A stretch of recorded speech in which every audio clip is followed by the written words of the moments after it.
Last year, there was a total of 437,000 new immigrants coming to Canada.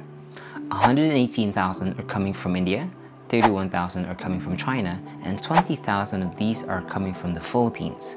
Now, it is estimated that for 2023, the total amount of immigrants will be over 500,000. So obviously, there's something about Canada that attracts a lot of immigrants from different countries, especially from the Philippines. So, why is it that there's also thousands of immigrants leaving Canada? And a lot of them are Filipinos.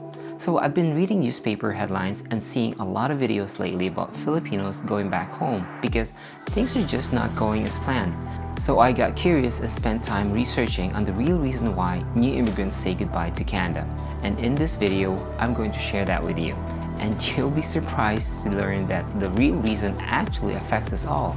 I'm also going to share ways that you can increase the likelihood of you not just surviving, but also achieving your dreams for yourself and your family here in Canada. So if you're planning on immigrating to Canada, or if you've already landed and thinking of giving up and going back home, or maybe you know someone who is going through a difficult time right now and planning on saying goodbye to Canada, then this video is for you. If you are new to my channel, my name is Ryan, and this channel is all about helping new immigrants get ahead in life. So without further ado, let's dive into it. Okay, the Filipino community is one of the largest immigrant groups in Canada. In a 2022 report by Immigration, Refugee and Citizenship Canada, Philippines was the fifth largest immigration sources, preceded by India, China, Afghanistan, and Syria. But why are some of our kababayans leaving? You might probably hear reasons like Canada is too cold, homesickness, the culture maybe, not finding a job, and a lot more other reasons. The Institute of Canadian Citizens recently did a survey on the reasons why immigrants are leaving Canada, and several factors contribute to this trend, like foreign work experience is not recognized, you can't find a job, or even discrimination. But you know the number one reason why people leave Canada? It was the high cost of living. This means Canada is too expensive to live in. So let's break this down further. Your living expense comprises of your housing, your food, your clothing, your healthcare, and transportation. So with the housing shortage right now in Canada, rents are just getting more expensive because there's more demand than supply. And with an inflation rate that is higher than the 20-year average, costs of goods for food and clothing are also higher. Transportation as well can be challenging, and this depends on the city and community that you live in. And lastly is healthcare. Canada is still dealing with a backlog of health-related issues caused by the pandemic. I'm sure they will be able to fix this and get caught up, but as of now, it's still a big challenge. So cost of living is such a valid reason for majority of immigrants leaving Canada. So if you're thinking of immigrating to Canada, shouldn't you be considering all of these first? All factors, including the cost of living, before you make a decision? I'm sure we are smart enough to do this, right? Apparently, most of us don't think this thoroughly, and we see things in a delusionally optimistic way. There's a term for this. It's called grass is greener syndrome. It's the idea that somewhere is always better. So rather than experiencing stability, security, and satisfaction in the present environment, the feeling is that there is more and better elsewhere. And we tend to overcompensate for things to make it sound viable. We think more on what's possible rather than what's reality. So what can you do to prepare and get more realistic approach to your Canadian immigration plans? Well, while you have to manage your expectations, you can do this by switching to a mindset of bare minimum. What do I mean with this? So as an example, when you're trying to anticipate cost of living, you need to consider how much income you will potentially get, right?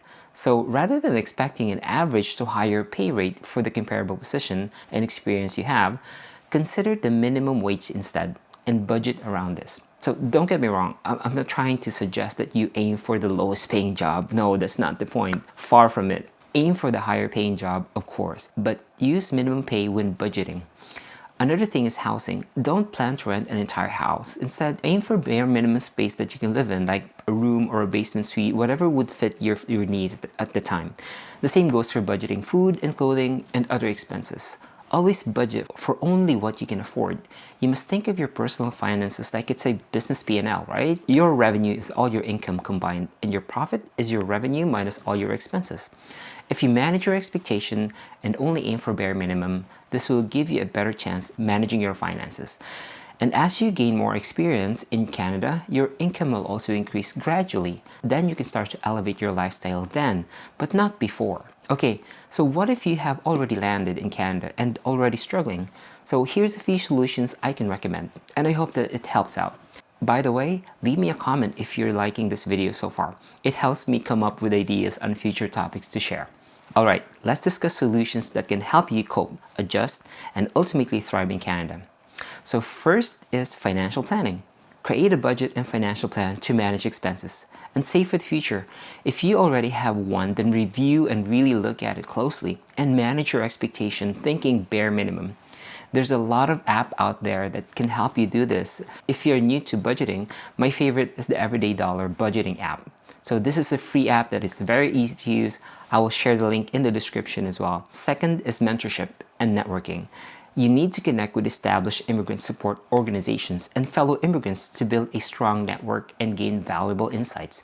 There's a lot of nonprofit groups out there that is ready to help. So you will be surprised that a lot of the members of these groups also went through the same challenges as you are. I'm sure they will provide you with the right support. Third solution is to explore regional opportunities. Toronto, Vancouver, and Calgary had the most number of new immigrants leaving Canada. This is a survey done by Stats Canada. This is not only because they have one of the highest populations, but also big cities like Toronto, Vancouver, or Calgary usually have a higher cost of living compared to smaller cities like Regina, Winnipeg, or even Edmonton. So try considering settling in smaller cities or provinces with lower living costs and more job opportunities. And you can always relocate back to where you really want to settle long term once you're more established, right? So in conclusion, Canada remains a welcoming destination for immigrants, including Filipinos. While challenges exist, with the right support, determination, and strategies, newcomers can overcome these obstacles and build successful lives in their new home. Remember that change is always hard in the beginning, messy in the middle, and beautiful at the end.